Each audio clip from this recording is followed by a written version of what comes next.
Bonjour, c'est Dominique Breton, je suis l'auteur de Jeanne d'Arc, la bataille d'Orléans.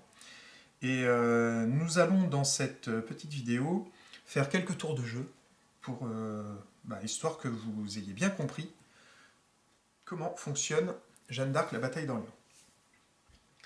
Donc la partie commence.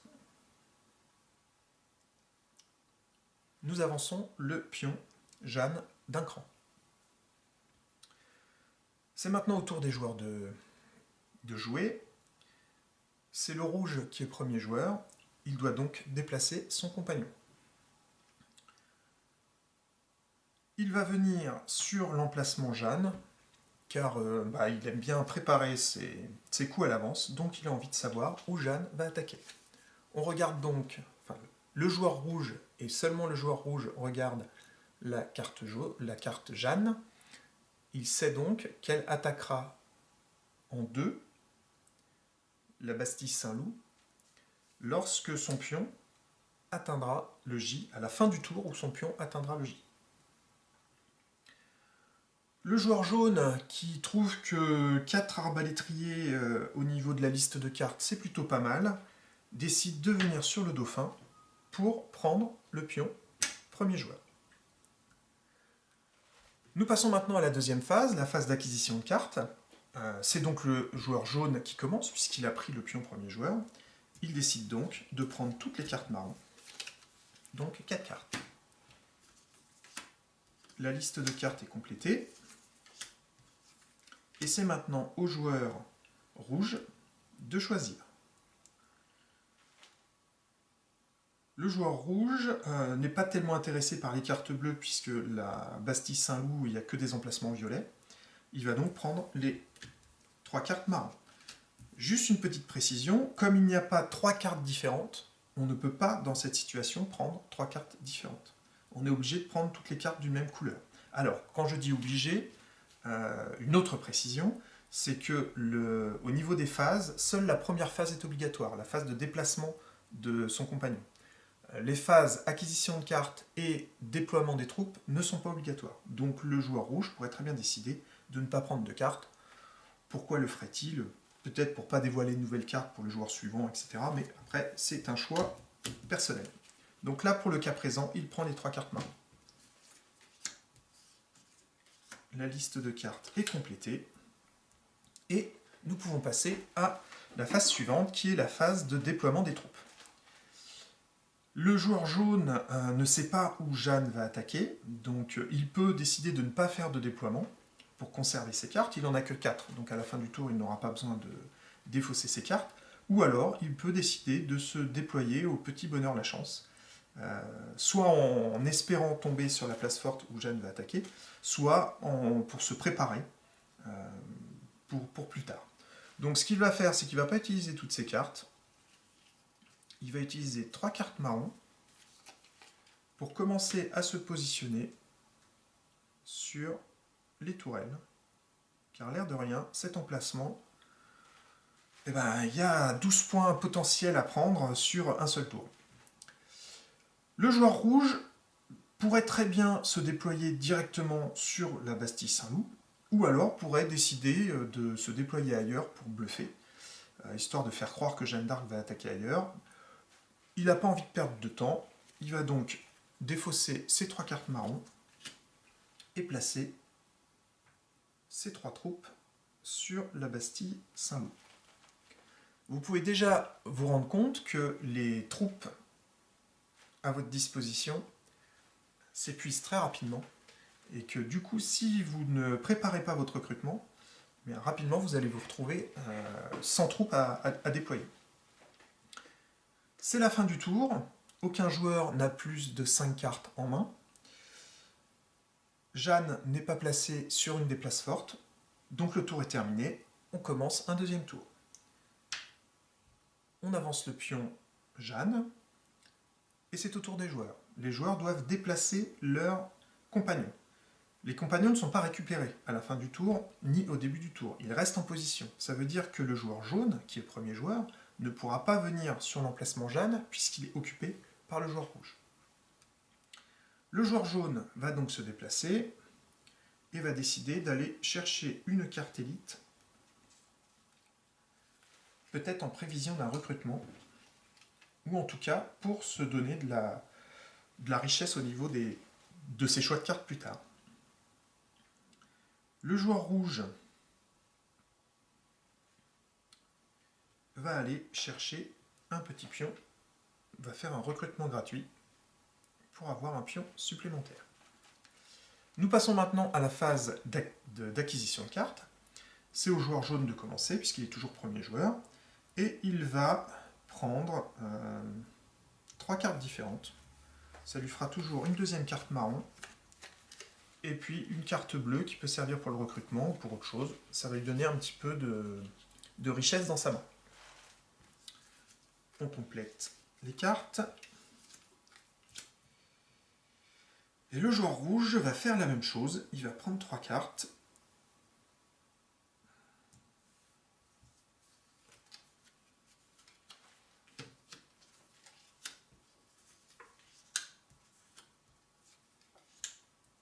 Et nous pouvons maintenant passer à la phase de déploiement. C'est toujours le jaune qui commence. Donc le jaune doit décider s'il continue à se déployer au petit bonheur la chance ou si il décide de suivre le joueur rouge. Il va décider de suivre le joueur rouge. Vu sa main, il aurait la possibilité de mettre un vert ou 2 verts en utilisant son joker. Il peut aussi poser du marron, mais s'il pose du marron, il ne pourra en poser qu'un, puisqu'il ne reste plus qu'un seul emplacement marron de disponible sur une partie à 2 joueurs. Il va décider de placer justement un pion marron pour compléter les emplacements disponibles marron. Ça veut dire qu'on ne pourra plus mettre de troupes marron sur cette place forte. C'est au joueur rouge de jouer. Le joueur rouge avait justement pris une carte marron pour compléter sa ligne marron. Il ne peut pas placer de carte marron. Par contre, il peut très bien placer un cavalier sur une case violette. Si jamais Jeanne attaquait à la fin de ce tour, on serait dans la position où elle aurait 1, 2, 3, 4, 5 places, le rouge 4, le jaune 1, du coup Jeanne serait première, le rouge deuxième, et le jaune serait troisième. Nous arrivons à la fin du tour, le jaune a 4 cartes, tout va bien, le rouge en a 2, tout va bien, Jeanne n'est toujours pas sur une place forte, on peut entamer le tour suivant. Nous déplaçons le pion Jeanne qui arrive sur un J. Nous dévoilons donc la carte d'attaque de Jeanne. Jeanne attaque en 2. On place donc la figurine de Jeanne sur la Bastille Saint-Loup. Si jamais il y avait eu un compagnon, le compagnon se serait mis de côté et de toute façon, il doit être déplacé après. Mais durant tout le tour où Jeanne est présente sur la Bastille Saint-Loup, les compagnons ne peuvent plus venir puisqu'elle est sur l'emplacement compagnon. Tour des joueurs. Le joueur jaune est toujours premier joueur, il déplace son compagnon. Il va aller voir Jeanne puisque la carte s'est libérée, ce qui va lui permettre de voir où est-ce qu'elle va attaquer au prochain J. Voilà, il voit donc qu'elle va attaquer en 4. Et le joueur rouge va aller recruter. Il va donc défausser un vétéran, ce qui lui permet, comme l'indique le symbole ici, de récupérer 2 pions troupes.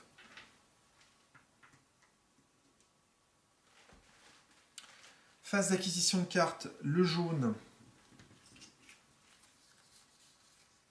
va prendre les 2 cartes vertes.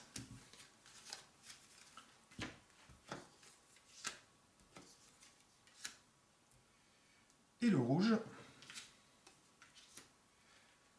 va prendre 3 cartes différentes.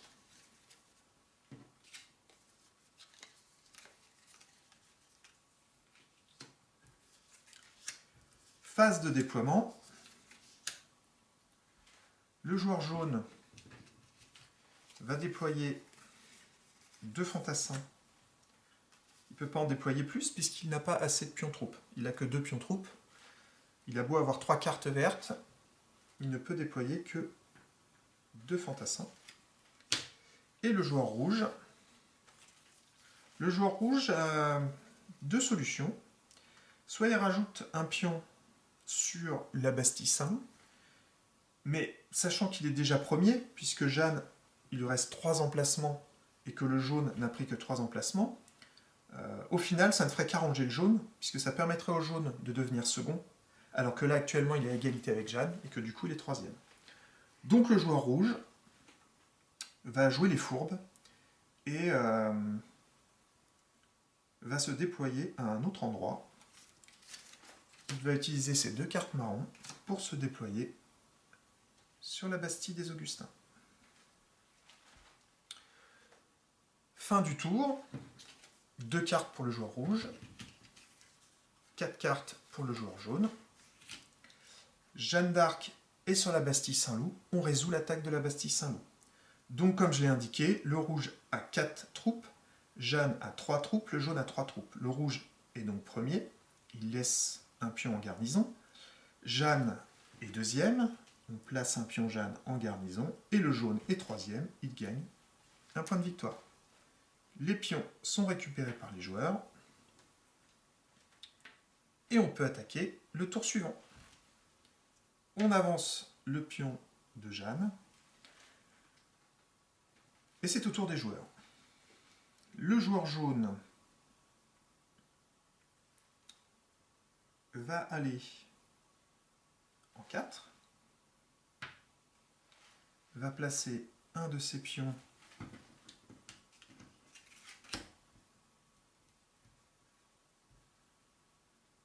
sur le marron.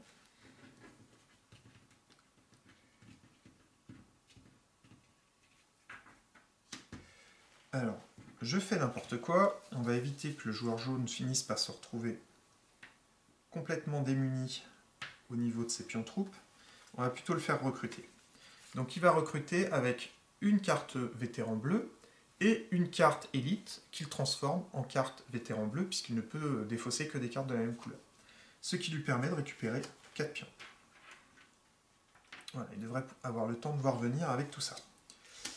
Le joueur rouge doit se déplacer, donc il ne peut pas recruter. Et du coup, lui, va venir sur la Bastille des Augustins pour continuer à prendre de la place. Et il va se positionner sur du bleu. Acquisition de cartes. Le jaune. Je vais laisser les cartes dévoilées, ça sera plus simple. Même si en jeu, elles sont cachées. Donc le jaune va prendre une carte de chaque. Une bleue, une verte et une violette. Ce qui lui fait 2 bleus, 2 verts. J'ai dit une violette. Non, une bleue. Une bleue, c'est très bien. On complète.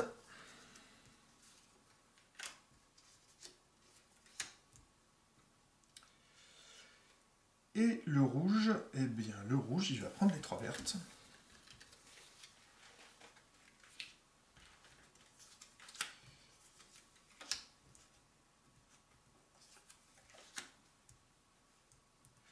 Phase de déploiement. Le jaune, qui est toujours premier joueur, va se déployer sur la Bastille des Augustins. Avec 2 verts. Plutôt 2 marrons, histoire de finaliser la ligne de marron. Et le rouge va se déployer avec 3 verts.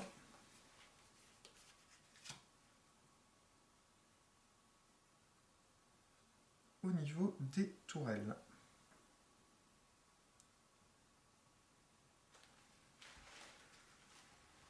C'est la fin du tour.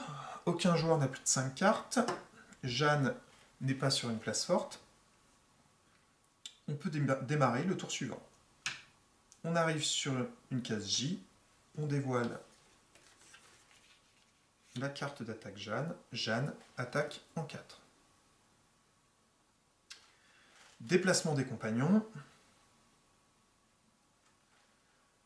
Le joueur jaune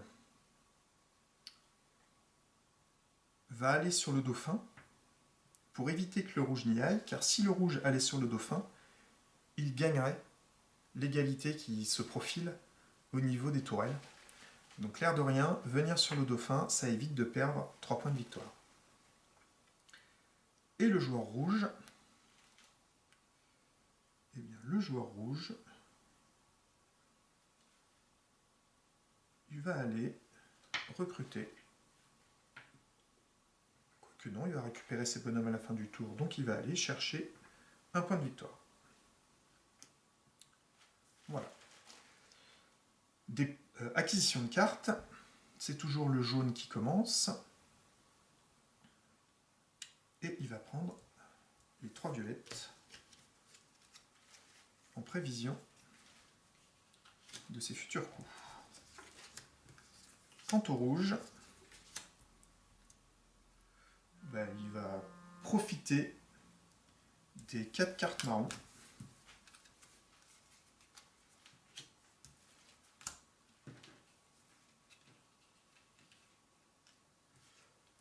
Voilà. Phase de déploiement. Le jaune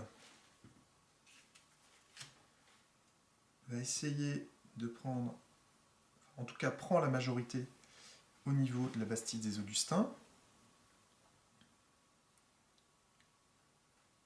Le rouge peut soit égaliser avec le jaune, mais ça ne servira à rien puisque le jaune est premier joueur. Vu les cartes qu'il a, il ne pourrait pas rajouter plus d'une troupe sur une case verte. Il va donc décider de faire autre chose. Alors, il va quand même placer des pions, parce que s'il ne place pas de pions, il va être obligé, comme il a 6 cartes, il va être obligé de défausser une carte à la fin du tour. Donc il va prévoir pour plus tard, et il va placer 3 arbalétriers sur un emplacement où ça permet de compléter la zone marron, à savoir sur Saint-Laurent des Eugerils. Le tour, on arrive à la fin du tour, personne n'a plus de 5 cartes, Jeanne est sur une place forte, on résout donc la Bastille des Augustins. Alors du coup, le rouge avait d'autant plus pas d'intérêt à venir qu'il aurait offert la première place au jaune, alors que là, il y a 1, 2, 3, 4 emplacements pour Jeanne, donc Jeanne est première, le jaune est second, le rouge est troisième et gagne un point de victoire. Les forces en présence, les compagnons présents durant la bataille doivent envoyer un pion en renfort au niveau des tourelles. Les autres pions sont récupérés. Jeanne se déplace sur les tourelles et on résout les tourelles. Il y a égalité entre le jaune et le rouge. Comme le jaune est premier joueur, c'est lui qui prend la première place et le rouge qui prend la deuxième place. Les pions restants sont récupérés. Jeanne retourne à sa place. Le tour est terminé. Et bien voilà, je pense qu'en 2 tours, nous avons bien vu toutes les possibilités du jeu. Il faut savoir que sur les derniers tours, Jeanne va attaquer à chaque tour, donc ça va accélérer la fin du jeu. Et si nous faisions le décompte tout de suite, histoire de voir comment est-ce qu'on décompte les points, c'est assez simple, on regarde la position des différents pions, des pions des différents joueurs. On voit ici que le rouge a 6 points ici, plus 3 points ici, ça fait 9. 9 et 2, ça fait 11. Le jaune a 6 points ici, 3 points ici, ça fait 9. 9 et 1, ça fait 10. Donc dans le cas présent, si la partie s'arrêtait maintenant, le rouge remporterait la victoire avec 11 points contre 10 points pour le jaune. Et bien voilà, c'est terminé pour ces quelques tours de jeu pour bien vous montrer comment tourne le jeu Jeanne d'Arc, la bataille d'Orléans. Je vais faire une troisième petite vidéo pour vous montrer les points qui sont ajoutés dans la version avancée du jeu. Donc je vous dis à tout de suite dans la vidéo suivante.